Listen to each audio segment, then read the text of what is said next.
Okay, so last week I did this excited video where I was talking about attribution modeling, and I was talking about how to actually set up an attribution model using Google Analytics.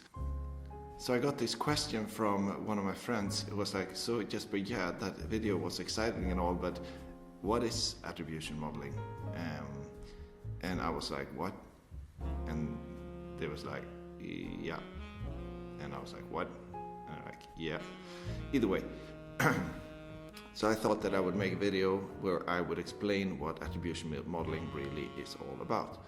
So imagine that you have a visitor that comes to your website and they come through 3 different sources, meaning they come from Google search, then they come through social media, and then they come through a paid ad. If one of those 3 sources would not exist in this chain, they would not make a purchase. And so you need to say, all of them were involved in creating this purchase that the client was going to do. And if 1 or 2 of them was not there, if 1 or 2 of them, weren't in that chain, that purchase would not take place, or that download or membership or whatever your conversion point is. So in order to sort of make sense out of this world so that you don't put all your value on the last one, meaning the ad, because it did actually not bring in the customer, it was just there as a last doorway to bring them to the sale. You need to attribute all the channels with some kind of value. And if all of them are involved in making a sale, and the sale wouldn't happen if they all weren't involved, then maybe the logical idea here, or the thought, would be to attribute them all equally with equal amount of value.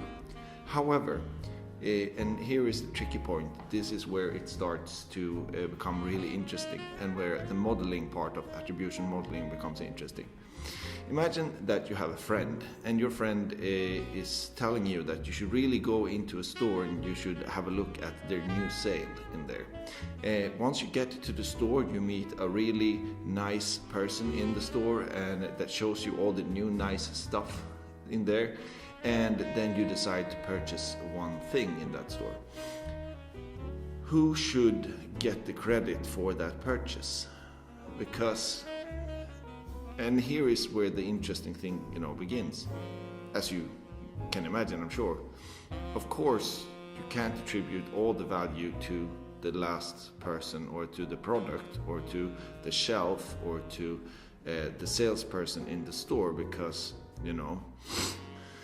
and I know that some of you will be like, yeah, but that would be the website. But no, they have to bring them to the shelf, okay?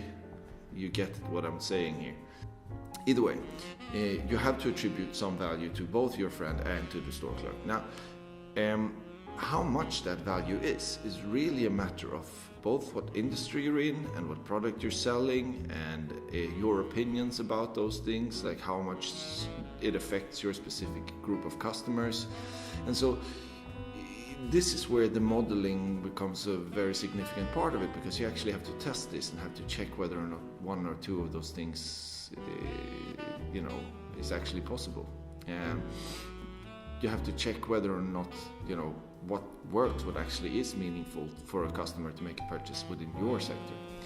And so that's where the modeling comes in. And so attribution is pretty straightforward, but then when it comes into trying to figure out how it actually affects, or how much they should be attributed to the actual sale, then that's what the modeling comes into. And then it's not about actually how you split your budget after that, but it's about knowing what steps you cannot miss. So if you are seeing a vast decline in sales, your analysis model can be much more rich, and you can say like, well, we see a lot less people coming in from Instagrammers, for example. And then that no one would buy from Instagram stories. However, if no one comes in from Instagram stories, no one will buy from AdWords. So then if that doesn't happen naturally, you will have to spend some money on Instagram. But if it happens naturally, then you wouldn't have to spend that money on Instagram, even though it has to be a part of every purchase process. I don't know if that makes sense, but just because you attribute a value to a channel, it doesn't mean that you have to adjust your budget in order to match that. So that is what I'm saying. All I'm saying is that it helps you know why you are getting sales.